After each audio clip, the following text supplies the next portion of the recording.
وسلم على رسوله الكريم أما بعد فأعوذ بالله من الشيطان الرجيم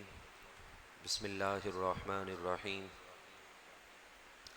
اهدنا الصراط المستقيم صراط الذين أنعمت عليهم غير المغضوب عليهم ولا الضالين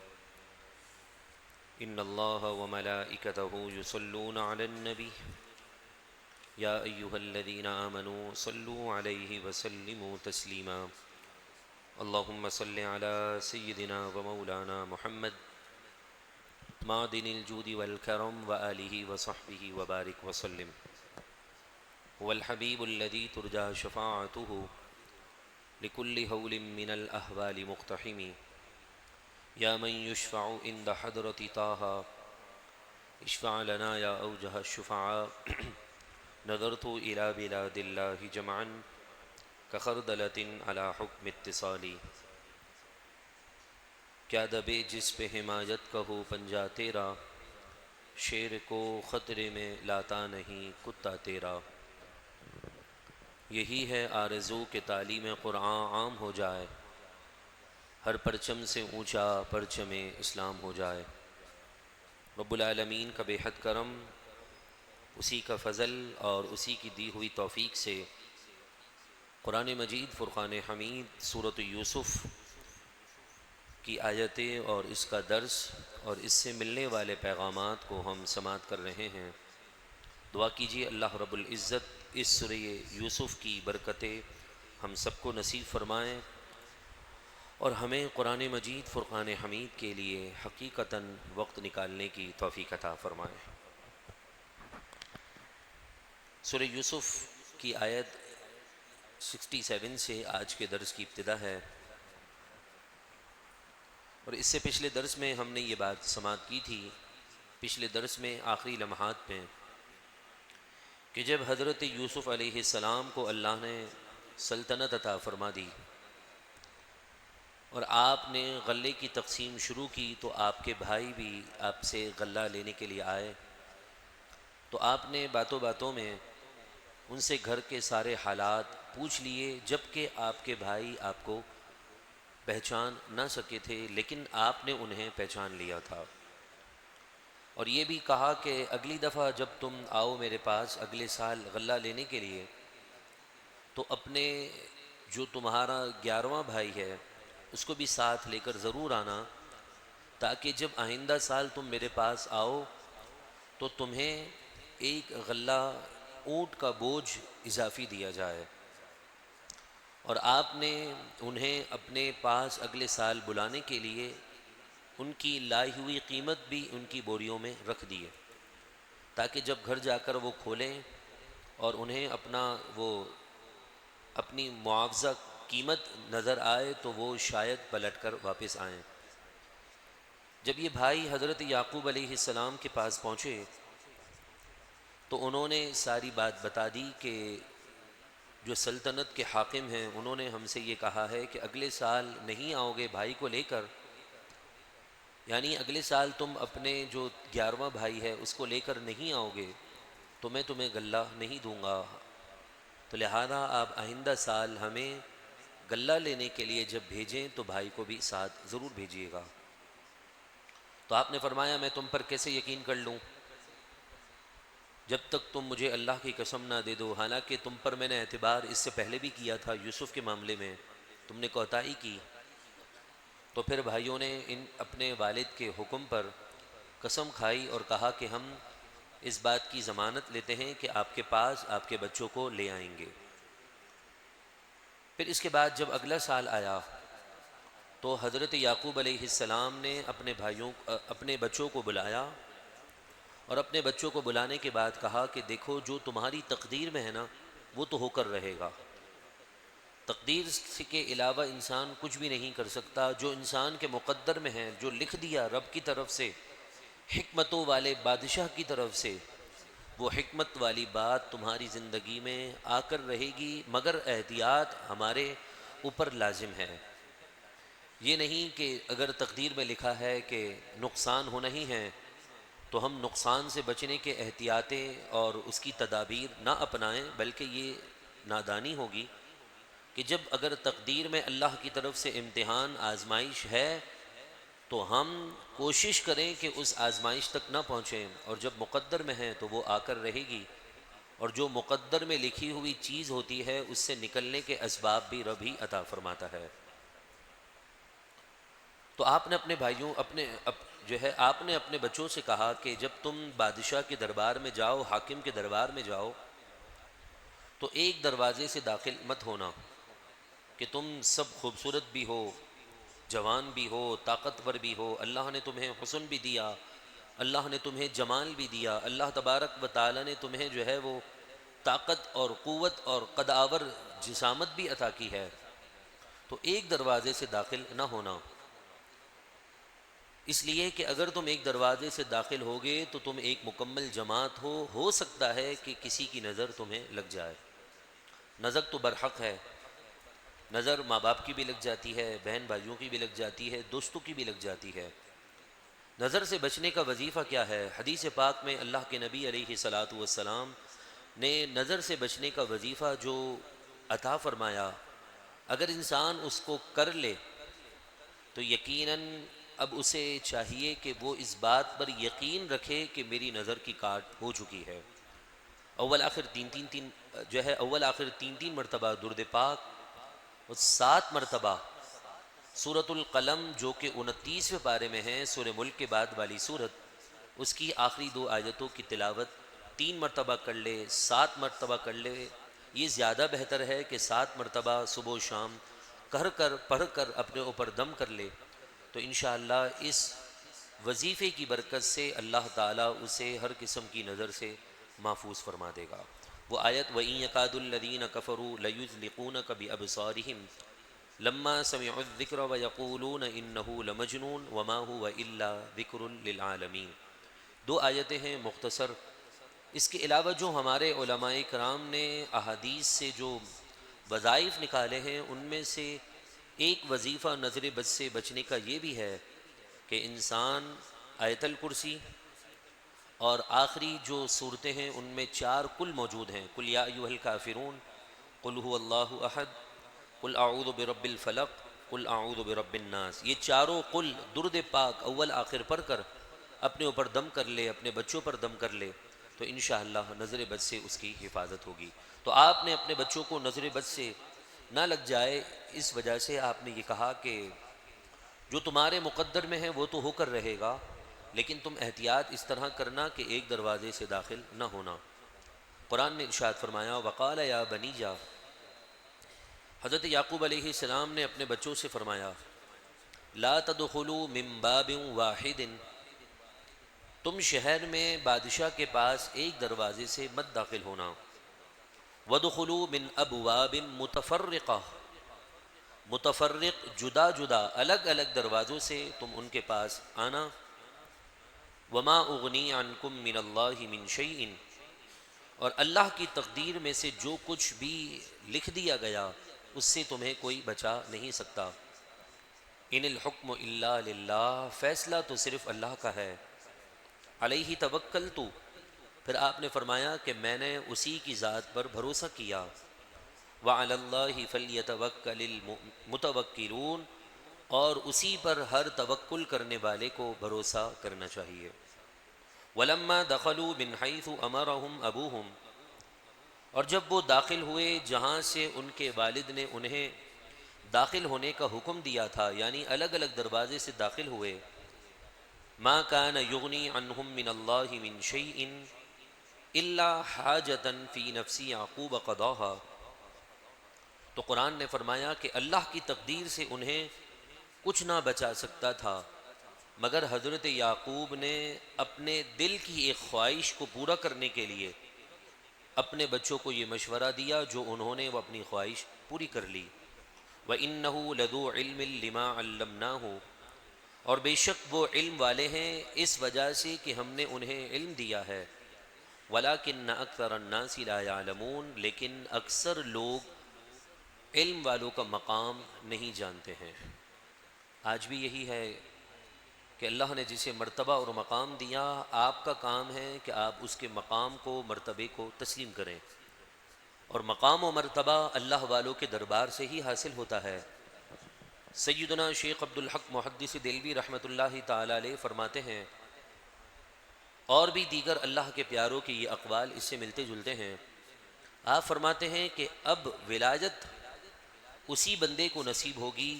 جو جناب سیدنا شیخ عبد القادر جیلانی یعنی غوث پاک رضی اللہ تعالیٰ عنہ کے در کی فقیری کرتا ہے۔ ولایت در غوث سے تقسیم ہوتی ہے، جو اس کو مانے تو ایمان والا، اور نہ مانے تو اپنے ایمان کی خیر منانے والا۔ حضور سیدنا شیخ عبد القادر جیلانی، حضور غوث پاک رضی اللہ تعالیٰ عنہ کا مقام و مرتبہ بہت بلند ہے۔ آپ اولیاء کے سردار ہیں۔ آپ دنیا میں آئے نہیں تو اس سے پہلے خواب میں آپ کے والد محترم حضرت ابو صالح جنگی دوست رحمۃ اللہ تعالی علیہ کو رسول اللہ کے خواب میں تشریف لانے کے ساتھ یہ بشارت دے دی گئی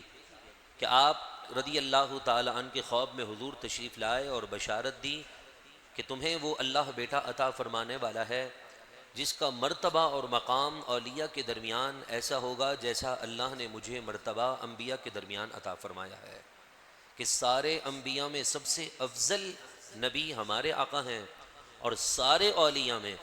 سب سے افضل اور اعلیٰ مقام ولایت میں کسی کو ملا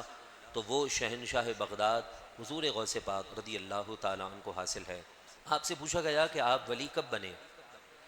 تو آپ نے فرمایا جب میں بچپنے میں دین کی تعلیم حاصل کرنے کے لیے جاتا تھا تو حاطف غیب سے آواز آتی تھی کہ ہٹ جاؤ اللہ کا ولی آ رہا ہے۔ اس مقام پر آپ پہنچے بھی، ابھی بظاہر نہ تھے کہ ولایت کے شہنشاہت آپ کو مل جائے، لیکن اس سے پہلے ولی ہونے کا آپ کو علم تھا، لیکن اس کے باوجود آپ نے عبادات اور ریاضت میں کسی بھی قسم کی کوئی کوتاہی نہ کی۔ دین پڑھنے کے لیے گھر بار کو بھی چھوڑا، اپنی والدہ کو بھی چھوڑ دیا، گھر بار کا سکون چھوڑ کر آپ شہر بغداد چھوٹی سی عمر میں آ جاتے ہیں، اور راستے میں تو آپ کو معلوم ہے کہ ڈاکوؤں سے ملاقات ہو جاتی ہے۔ وہ ڈاکو بھی آپ کے سچ کہنے کی وجہ سے توبہ اور تائب ہو کر ولایت کے منصب پر آ جاتے ہیں۔ یہ واقعات ہم نے علماء کرام سے سنے ہیں۔ پھر آپ اپنی زندگی کا سفر آغاز کرتے ہیں۔ چلتے چلتے یہ وقت بھی آتا ہے کہ آپ فرماتے ہیں کہ علم حاصل کرنے کی طلب نے مجھے اتنا بے چین کر دیا کہ نہ مجھے کھانے کی فکر ہوتی تھی نہ پینے کی فکر ہوتی تھی۔ کبھی میں پتے کھا کر گزارے کرتا، کبھی اللہ کی دی ہوئی نعمت مل جاتی تو ٹھیک میں شکر ادا کرتا، اور نہ ملتی تو میں صبر کرتا، اور نہ ملنے پر تو شکر زیادہ کرتا، کہ اس لیے کہ اللہ نے مجھے اس قابل سمجھا کہ میری آزمائش کرے، تو میں اس آزمائش میں ببرا اتر رہا تھا، کانٹے کھا کر، پتے کھا کر۔ آپ نے کئی دنوں تک فاقے کر کے اللہ رب العالمین کا قرب اور تقرب الی اللہ کی منزلیں پانے کے لیے آپ نے کوشش جاری رکھی۔ اگر آج آپ کو پتہ چل جائے کہ آپ کے والد بہت پیسے والے آدمی ہیں، مالدار آدمی ہیں، اور آپ کے گھر میں لاکھوں کروڑوں کی تو ایسے ہی آمدنی آتی رہتی ہے، تو میں سمجھتا ہوں ایسی اولاد کبھی پڑھائی کی طرف بڑھتی نہیں ہے، وہ بگڑ جاتی ہے، کیونکہ وہ عموماً یہی سمجھتی ہے کہ سارا کچھ تو میرا ہی ہے۔ وہ پڑھتی اس لیے نہیں کہ مجھے کچھ حاصل کرنا نہیں، گھر میں سب کچھ موجود ہے، میں دولت سے سب کچھ کما لوں گا، لیکن حضور غوث پاک کے پاس دنیاوی دولت نہ تھی۔ آپ کے پاس وہ دولت تھی کہ جس پر آپ نکاح ڈال دیتے، آپ کی نگاہ کی برکت سے اللہ دنیاوی اعتبار سے بھی اس بندے کو مال عطا فرما دیتا تھا۔ لیکن ایسی دولت ہونے کے باوجود عبادت، ریاضت، تہجد کی نماز، آپ کی شان اور رفعت اور کرامت میں یہ بات آتی ہے کہ آپ نے کئی سال تک عشاء کی نماز کے وضو سے لے کر فجر کی نماز بھی ادا کی ہے۔ اب کوئی مانے نہ مانے اس کا اپنا معاملہ ہے، لیکن یہ تو بزرگان دین نے لکھا بھی ہے اور آپ کی زندگی میں آتا ہے۔ اور ویسے بھی جو کرامت ہوتی ہے نا، وہ عقل میں آنے والی بات نہیں ہوتی ہے۔ عقل میں کرامت آ جائے تو یہ کام آپ بھی کر سکتے ہیں، میں بھی کر سکتا ہوں، ہر فاسق کر سکتا ہے، ہر گناہ گار کر سکتا ہے، تو پھر عام آدمی اور بڑے آدمی کی پھر جو مقام ہے ان دونوں میں مقام میں فرق کیا ہوگا؟ جو کام آپ بھی کر سکیں، جو کام عبد القادر جیلانی کر سکیں، تو پھر میرے اور آپ میں اور میرے اور آپ میں اور ان میں کوئی فرق نہ رہے گا۔ تو ہمیں جو زندگی ملی وہ ہم نافرمانیوں میں گزار رہے ہیں، اور انہیں جو زندگی ملی تھی انہوں نے ساری زندگی دین کی تبلیغ، دین کو سمجھنا، رب کو راضی کرنا، رب کی عبادت میں، ریاضت میں، رب کو منانے میں گزار دیا۔ اور پھر قرآن فرماتا ہے کہ تم دار العمل یعنی دنیا کے اندر رہ کر فذکرونی میرا ذکر کرتے رہو گے، تو تم دنیا سے چلے جاؤ نہ جاؤ، اذکرکم میں ساری دنیا میں زبانوں پر تمہارا چرچا جاری کر دوں گا۔ تو لہذا اللہ تبارک و تعالی نے جن پیاروں کو مقام دیا، یا پھر ہماری زندگی میں جنہیں ہم نے یہ دیکھا کہ انہیں یہ شان ملی، رفعت ملی، علم کے ذریعے سے، دولت کے ذریعے سے کوئی مقام پا لیتا ہے، کوئی منصب حاصل کر لے، تو میرا اور آپ کا کام یہ ہے کہ ہم اس کے منصب کو ایکسیپٹ کریں، اس کے منصب کو مانیں۔ اب اگر مثال کے طور پر کتابوں میں کوئی اوٹ پٹانگ باتیں لکھی ہیں تو پھر اس کتاب میں رد و بدل کرنے والے پر گناہ ہے۔ جس طرح تو آج بائبل اٹھا لیں، نعوذ باللہ من ذالک، اس میں بھی آپ کو جو ہے عجیب باتیں ملیں گی۔ حالانکہ بائبل یعنی تورات کتاب جو ہے، انجیل تورات جو کتابیں ہیں وہ اللہ تبارک و تعالیٰ کی طرف سے نازل کردہ ہیں، لیکن بعد میں لوگوں نے اس نے تبدیل کر دی ہے، اس میں تبدیلی کر دی۔ تو اب کوئی یہ نہیں کہہ سکتا کہ آج کی بائبل یا آج کی تورات یا انجیل کتاب کے اندر جو غلط باتیں ہیں وہ رب کی طرف سے ہیں۔ کوئی بھی سمجھدار انسان ان باتوں کا الزام رب کی طرف نہیں لے جا سکتا ہے۔ تو بلا تشبیہ بلا مثال، اگر بزرگان دین کی کتابوں کے اندر رد و بدل ہو گیا ہے تو یہ بھی ہمارے لیے باعث برکت ہے کہ ہم یہ کہہ سکتے ہیں کہ دنیا کی ایک وہ واحد کتاب کلام اللہ ہے جس میں کسی قسم کی کوئی تبدیلی واقع نہیں ہو سکتی ہے، اور چاہے اس کے علاوہ جتنا بھی بڑا اللہ کا مقرب ہو، اس کی لکھی ہوئی کتاب کے اندر تبدیل ہونا یا کسی کا تبدیل کر دینا اس بندے کے اور اس کتاب کے عاجز ہونے پر دلالت کر رہا ہے، اور اس کتاب کو اللہ نے اپنے کرم سے حفاظت عطا فرما دی ہے۔ تو یہ تو ہمارے لیے ایک بہت بڑی دلیل ہے۔ اب اگر مثال کے طور پر کتابوں میں کوئی ایسی باتیں مل جاتی ہیں جو بظاہر عقل میں نہیں آتی،